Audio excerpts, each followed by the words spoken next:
हाँ तो हेलो प्यारे साथियों, स्वागत है आपको अपना यूट्यूब चैनल एचएस मैथमेटिक्स में।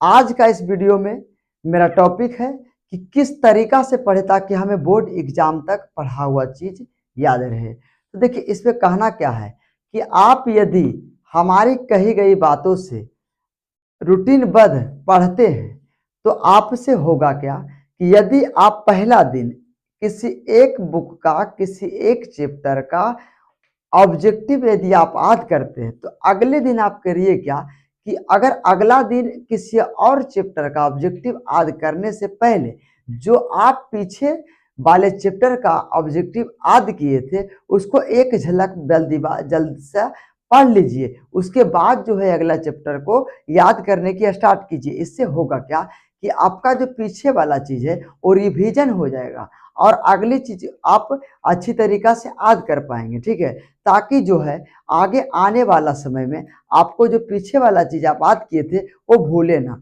ठीक है, क्योंकि देखिए होता क्या है कि आप मेहनत करते हैं, एक याद करते हैं और पीछे रिवाइज ना करने की वजह से आप पीछे की चीजों को भूल जाते हैं। तो ऐसा ना हो, इसके लिए आपको ये काम करना होगा। ठीक है, तो आप इस तरीका से यदि आप करते हैं तो आप जो है जो भी याद कीजिएगा आपको बोर्ड एग्जाम तक अच्छी तरीका से याद रहेगा।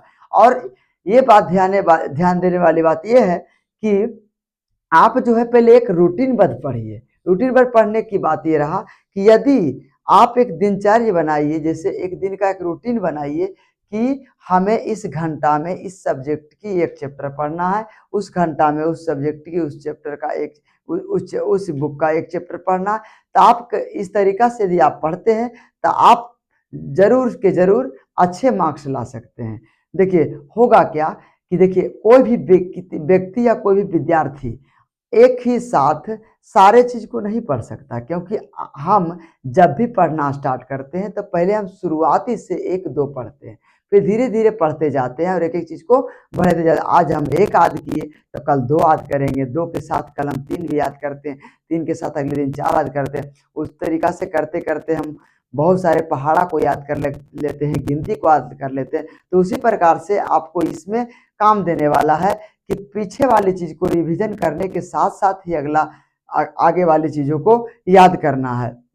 और रही बात सब्जेक्टिव याद करने की, तो सब्जेक्टिव याद करने की बात यह है कि आप एक रूटीन उसका बनाइए। उसका रूटीन ये रहेगा कि प्रत्येक चैप्टर की दो क्वेश्चन, तीन क्वेश्चन, या प्रत्येक चैप्टर की प्रत्येक बुक की प्रत्येक चैप्टर का दो क्वेश्चन, एक क्वेश्चन उठाइए। आप उसमें से उन तमाम क्वेश्चन को छांटिए जो अक्सर आपके बोर्ड एग्जाम के लिए इम्पोर्टेंट होता है।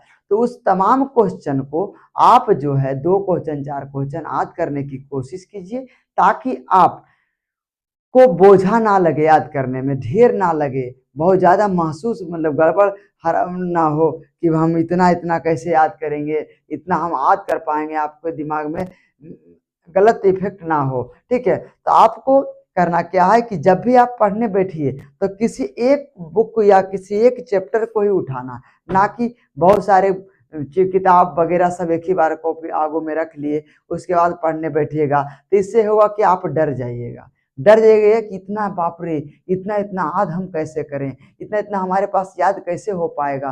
तो इससे आप नहीं याद कर पाइएगा, कुछ नहीं अच्छा पढ़ नहीं पाइएगा। तो आप उसी चीज को पढ़िए जो आपका रूटीन बना हुआ है, उसी बुक को उठाइए और उसी से आप ऑब्जेक्टिव या सब्जेक्टिव को याद कीजिए या तो पढ़िए, जिससे कि आप आसान तरीका से पढ़ पाइएगा और आपको दिक्कतें नहीं आएगी कि हमें पास इतना प्रेशर है, ये याद करना है, वो याद करना है। देखिए प्रेशर हमारे पास होता नहीं, बल्कि हम प्रेशर खुद बना लेते हैं। अक्सर करते क्या है कि जब हमें पढ़ना होता है तो हम मस्ती मजाक में उस टाइम को व्यतीत कर देते हैं। जब कुछ दिन बचता है एग्जाम में तो हमको लगता है बाप इतना पढ़ लेंगे, कर लेंगे, आज नहीं तो कल से पढ़ेंगे, कल नहीं तो परसों पढ़। इससे करते करते हम एग्जाम के नज़दीक करीब आ जाते हैं और हमें पता भी नहीं चलता कि हम क्या पढ़ें क्या नहीं पढ़े, जिससे हमें बहुत बड़ी टेंशन होती है। और हमेशा जब भी पढ़ने बैठते हैं उसी सब टाइम हमें क्या होता है, नींद आ जाती है, नींद आने लगती है। तो ऐसा कीजिएगा तो बिल्कुल ऐसा ही काम होगा, नींद ही आएगा। तो आपको करना क्या है, रूटीन बस पढ़िए, प्रत्येक दिन रूटीन बनाइए और कम कम चीज़ों को पढ़ना स्टार्ट कीजिए। उससे होगा क्या कि आपको कोई तरह की प्रेशर नहीं बनेगी, आप धीरे धीरे करके सारा चीज़ को कवर करते जाइएगा और आप अपने एग्जाम को अच्छी तरीक़ा से पार कर लीजिएगा। यदि आप हमारे वीडियो से संतुष्ट हैं तो आप हमारे चैनल को सब्सक्राइब कीजिए, वीडियो को लाइक कीजिए और दोस्तों के साथ शेयर कीजिए, क्योंकि एक लाइक और एक से सब्सक्राइब से आपका कुछ हो नहीं जाएगा, लेकिन हमारे लिए बहुत बड़ी बात रहेगी। धन्यवाद।